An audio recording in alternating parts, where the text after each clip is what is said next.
Hello all, ഞാൻ doctor Divya Jose, Ernakulam Lourdes ഹോസ്പിറ്റലിലെയും divine rose women's ക്ലിനിക്കിലെയും സീനിയർ കൺസൾട്ടൻറ്റ് ഗൈനക്കോളജിസ്റ്റാണ്. ഡെലിവറിയോട് അടുക്കുമ്പോൾ പലർക്കും ടെൻഷനാണ്. ലേബർ പെയിൻ താങ്ങാൻ പറ്റുമോ, എങ്ങനെയായിരിക്കും അത് ഹാൻഡിൽ ചെയ്യാൻ പറ്റുന്നതായിരിക്കുമോ. മിക്കവാറും പേരും അത് ടോളറേറ്റ് ചെയ്യും, കുഴപ്പമൊന്നുമില്ലാതെ പോകും. ചിലർക്ക് അതിനെപ്പറ്റി ഓവറായിട്ടുള്ള വറി കാരണം എനിക്ക് സിസേറിയൻ മതി, ഇനി നോർമൽ വേണ്ട എന്ന് ചിന്തിക്കുന്നവരിലേക്ക് വരെ അത് ലീഡ് ചെയ്യാം.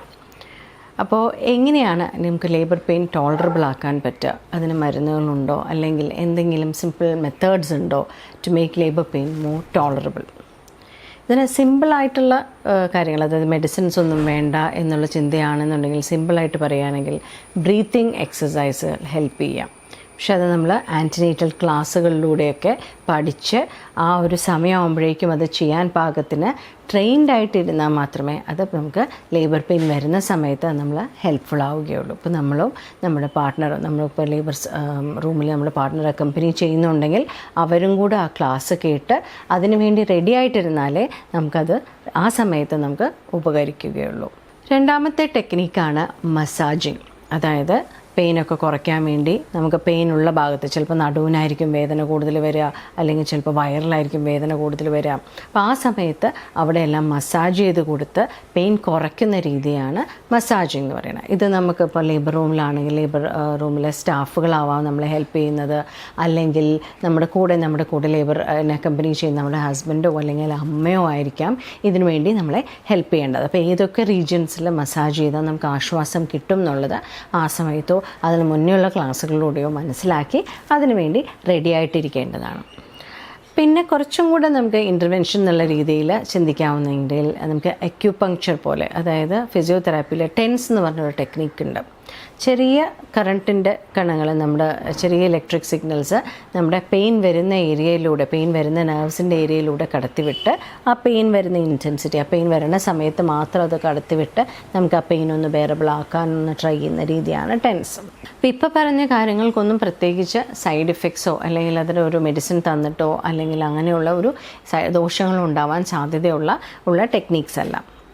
ഇനി കുറച്ചും കൂടെ കൂടുതലായി ചിന്തിക്കുകയാണെങ്കിൽ ഒരു ഗ്യാസ്, എൻറ്റനോക്സ് എന്ന് പറഞ്ഞ ഗ്യാസ് ഇൻഹെയിൽ ചെയ്യാനായിട്ട് നമുക്ക് വലിക്കാനായിട്ട് തരും. അതായത് പെയിൻ വരുന്ന സമയത്ത് ആ കൺട്രാക്ഷൻ വരുന്ന ടൈമിൽ തുടങ്ങുമ്പോൾ തന്നെ നമ്മളൊരു മാസ്കിലൂടെ ഓക്സിജനും നൈട്രസ് ഓക്സൈഡും രണ്ടും മിക്സ് ആയിട്ടിരിക്കുന്ന ഒരു ഗ്യാസ് നമ്മളത് ഇൻഹെയിൽ ചെയ്യുകയാണ്. അപ്പോൾ ഇൻഹെയിൽ ചെയ്യുന്നതിലൂടെ അത് നമ്മുടെ ബോഡിയിലേക്ക് ചെല്ലുമ്പോൾ നമുക്ക് കുറച്ച് പെയിൻ റിലീഫ് ഉണ്ടാകും. അപ്പോൾ ചിലപ്പോൾ ഇച്ചിരി മയക്കം പോലെയൊക്കെ വരാം, നമുക്ക് ചിലപ്പോൾ വോമിറ്റ് ചെയ്യാനുള്ളൊരു സെൻസേഷൻ വരാം.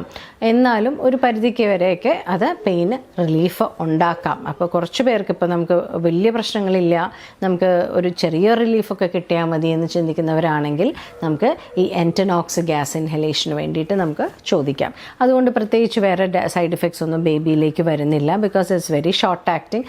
അത് കുറച്ച് നേരത്തേക്ക് നമ്മുടെ ബോഡിയിൽ ഉണ്ടാവുള്ളൂ.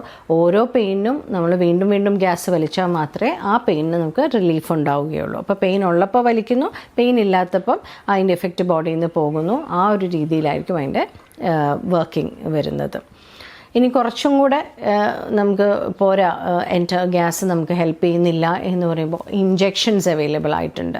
അതായത് ഓപ്പിയോയിഡ് ഇഞ്ചെക്ഷൻസ്, നമുക്ക് പെയിൻ കുറയ്ക്കാം എന്നാൽ കുറച്ച് മയക്കവും വരും എന്നുള്ള രീതിയിലുള്ള. അപ്പോൾ ഇതൊന്നും കൺട്രാക്ഷനെ ബാധിക്കുന്നില്ല. അതായത് ലേബർ പെയിൻ വന്നുകൊണ്ടേ തന്നെ ഇരിക്കും, പക്ഷെ നമ്മളതിനെ നമുക്കത് താങ്ങാനുള്ള ഒരു ലെവലിലേക്ക് കൊണ്ടുവരിക എന്നുള്ളത് മാത്രമാണ്, പെയിനിനെ താങ്ങാനുള്ള ലെവലിലേക്ക് കൊണ്ടുവരിക എന്ന് മാത്രമാണ് ഈ ഒരു ഇഞ്ചെക്ഷൻസും ഹെൽപ്പ് ചെയ്യുക. അപ്പോൾ ഈ ഇഞ്ചെക്ഷൻസ് നമുക്ക് എടുക്കുമ്പോൾ നമ്മളത് അമ്മയിലേക്കും കുഞ്ഞിലേക്കും പോകാൻ സാധ്യതയുള്ളതുകൊണ്ട് അതിനൊരു പരിധിയുണ്ട്. നമുക്ക് ഒരുപാട് പ്രാവശ്യം ഇഞ്ചെക്ഷൻസ് എടുക്കാൻ പറ്റില്ല. നമ്മൾ ഡെലിവറിയോട് അടുപ്പിച്ചാണെങ്കിൽ ചിലപ്പോൾ നമുക്ക് ഇഞ്ചെക്ഷൻ എടുക്കാൻ പറ്റിയില്ല എന്ന് വരും. അപ്പോൾ അങ്ങനെയുള്ള കുറച്ച് റെസ്ട്രിക്ഷൻസ് ഉണ്ട്. നമ്മളെല്ലാവർക്കും ചിലപ്പോൾ എല്ലാ മെഡിസിൻസും പറ്റിയെന്ന് വരില്ല.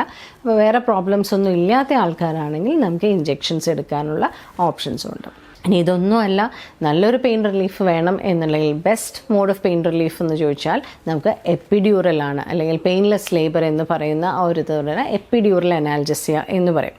അതായത് നമുക്കിപ്പോൾ മിക്കവാറും പേർക്കും അറിയാം, നമ്മളിപ്പോൾ ഒരു ഓപ്പറേഷൻ ചെയ്യേണ്ടി വരികയാണെങ്കിൽ നടുവിനൊരു ചെറിയൊരു സൂചിയിലൂടെ ഇഞ്ചെക്ഷൻ തന്നിട്ട് നമ്മുടെ വയറിൻ്റെ താഴേക്കുള്ള ഭാഗം തെറിപ്പിക്കുകയാണ് ചെയ്യണം. അപ്പോൾ വയറിലൊരു ഓപ്പറേഷൻ ചെയ്യണമെന്നുണ്ടെങ്കിൽ അപ്പോൾ അതേപോലെ തന്നെ ഒരു ഡിഫറെൻറ്റ് സ്പേസാണ്. ഇപ്പം നമുക്ക് തരിക്കേണ്ട ആവശ്യമില്ല, നമുക്ക് വേദന അറിയാതിരുന്നാൽ മതി, അതേപോലെ കൈയും കാലും ഒക്കെ അനക്കാൻ പറ്റണം എന്നുള്ള രീതിയിൽ നമുക്ക് അനാൽജസിയ ഉപയോഗിക്കുന്ന, അല്ലെങ്കിൽ ആ ഒരു സ്പേസ്, ഒരു ഡിഫറെൻറ്റ് സ്പേസിലാണ് അതിൻ്റെ മരുന്ന് തന്നെ, എപ്പിഡ്യൂറൽ സ്പേസിൽ. അത് ട്രെയിൻഡ് ആയിട്ടുള്ള അനസ്തറ്റിസ്റ്റാണ് നമുക്ക് ഈ ഇഞ്ചെക്ഷൻസ് തരുന്നത്. അപ്പോൾ അവർ ആ ഇഞ്ചെക്ഷൻ, അതായത് ചെറിയൊരു ഫൈബർ പോലെ, ഇപ്പോൾ നമ്മുടെ കയ്യിലൊക്കെ മരുന്ന് കയറ്റാനായിട്ട് സൂചി ഇടുമ്പോൾ ആ ഒരു ചെറിയൊരു കാനുല നമ്മുടെ വെയിനിൽ വയ്ക്കും. അതേപോലെ തന്നെ എപ്പിഡ്യൂറൽ സ്പേസിൽ ഒരു ചെറിയ ഫൈബർ പോലെ ഒരു കാനുല ആ സ്പേസിൽ വെച്ചിട്ട് അതിലൂടെ പെയിൻ റിലീവ് ചെയ്യാനുള്ള മെഡിസിൻസ് മാത്രം തരികയാണ് ചെയ്യുന്നത്. അപ്പോൾ കൺട്രാക്ഷൻസും വന്നുകൊണ്ടിരിക്കും, പക്ഷേ നമുക്ക് പെയിൻ അറിയുകയില്ല. അപ്പോൾ നമുക്ക് നടക്കണമെങ്കിൽ ചിലർക്ക് വാക്കിംഗ് എപ്പിഡ്യൂറൽസ് ഇടാറുണ്ട്, വേറെ പ്രശ്നങ്ങളൊന്നും ഇല്ലാത്ത ആൾക്കാരാണെങ്കിൽ. നമുക്ക് കിടന്നുകൊണ്ട് തന്നെ കാല് മടക്കാനും നിർത്താനും, അല്ലെങ്കിൽ നമുക്ക് ആ പുഷ് ചെയ്യാനുള്ള എബിലിറ്റി ഒന്നും ടോട്ടലി നഷ്ടപ്പെടാത്ത രീതിയിലുള്ള ഒരു അനാൽജസിയ, അതായത് പെയിൻ റിലീഫ് മാത്രം തരുന്ന ഒരു മെത്തേഡാണ് എപ്പിഡ്യൂറൽ അനാൽജസിയ. അപ്പോൾ ഇത് നമ്മൾ പ്ലാൻ ചെയ്യുന്നുണ്ടെങ്കിൽ, നമുക്കിത് എപ്പിഡ്യൂറൽ അനാൽജസിയ വേണം എന്നുണ്ടെങ്കിൽ നമ്മൾ നേരത്തെ തന്നെ ഒരു അനസ്തറ്റിസ്റ്റിനെ കണ്ട് നമുക്ക് എന്തൊക്കെയാണ് എപ്പിഡ്യൂറൽ ഇടാൻ പറ്റുമോ, നമ്മളെ അവർ അസസ് ചെയ്ത ശേഷം ഓക്കെയാണ്, വേറെ പ്രശ്നങ്ങളൊന്നുമില്ല, അതിൻ്റെ എന്തൊക്കെയാണ് അതിൻ്റെ ഇഫക്റ്റ്, എന്തൊക്കെ നമ്മൾ പ്രതീക്ഷിക്കണം, എന്തൊക്കെ സൈഡ് ഇഫക്ട്സ് വരാം എന്നുള്ളതെല്ലാം ആൻറ്റിനേറ്റൽ പീരീഡിൽ, അതായത് പ്രഗ്നൻ്റ് ആയിരിക്കുന്ന സമയത്തെ കണ്ട് അവരുടെ അടുത്ത് നിന്ന് ഒരു കൗൺസിലിംഗ് ഒക്കെ നേടിയ ശേഷം നമുക്ക് ഡിസൈഡ് ചെയ്യാം നമുക്ക് എപ്പിഡ്യൂറലായിട്ട് പ്രൊസീഡ് ചെയ്യണമെന്ന്. അപ്പോൾ സൈഡ് ഇഫക്ട്സ് വരാം എന്ന് ഞാൻ പറഞ്ഞു. സൈഡ് ഇഫക്ട്സ് എന്തൊക്കെയാണ് എപ്പിഡ്യൂറൽ ഇടുമ്പോൾ? കോമൺ ആയിട്ട് നമ്മൾ പ്രത്യേകിച്ച് സൈഡ് ഇഫക്ട്സ് ഒന്നും തന്നെ കാണാറില്ല.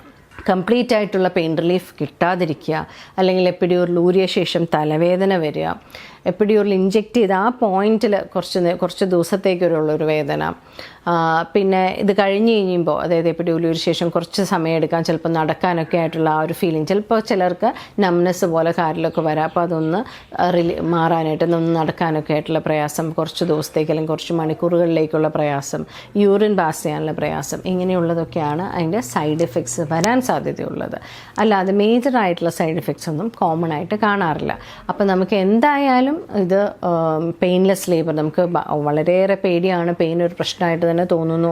പ്രത്യേകിച്ചും ഫസ്റ്റ് ഒരു പ്രഗ്നൻസി ആകുമ്പോൾ നമുക്ക് എന്തായാലും ഒരു 6 to 8 hours ഒക്കെ യൂഷ്വലി ലേബർ പെയിനിൽ ഉണ്ടാകും. അത്ര നേരം വരെ ഒന്നും നമുക്ക് ടോളറേറ്റ് ചെയ്യാൻ പറ്റില്ല എന്ന് തോന്നുകയാണെങ്കിൽ ഡെഫിനറ്റ്ലി നമുക്ക് ഇങ്ങനെയുള്ള ഏതെങ്കിലും ഒരു പെയിൻ റിലീവിങ് ടെക്നീക്ക് നമ്മൾ പഠിച്ചിരിക്കണം. പെയിൻ റിലീവിങ് ടെക്നീക്സ് നമുക്ക് ഏതാണ് വേണ്ടതെന്നനുസരിച്ച് അതൊന്ന് മനസ്സിലാക്കി, അതിൻ്റെ ഓരോന്നിൻ്റെയും പ്രോസ് ആൻഡ് കോൺസ്, ഓരോന്നിൻ്റെയും ദോഷങ്ങളും ഗുണങ്ങളും മനസ്സിലാക്കി നമ്മളൊരു മെത്തേഡ് ചൂസ് ചെയ്യണം. അപ്പോൾ നമുക്കൊരു ഡെലിവറി ഒരു മെമ്മറബിൾ, അതായത് ഡെലിവറി ഒരു പേടിപ്പെടുത്തുന്ന ഒരു അനുഭവമായിട്ടല്ല, ഡെലിവറി ഒരു മെമ്മറബിൾ അനുഭവമായിട്ട് നമുക്ക് വരാനായി അത് ഹെൽപ്പ് ചെയ്യും. Thank you.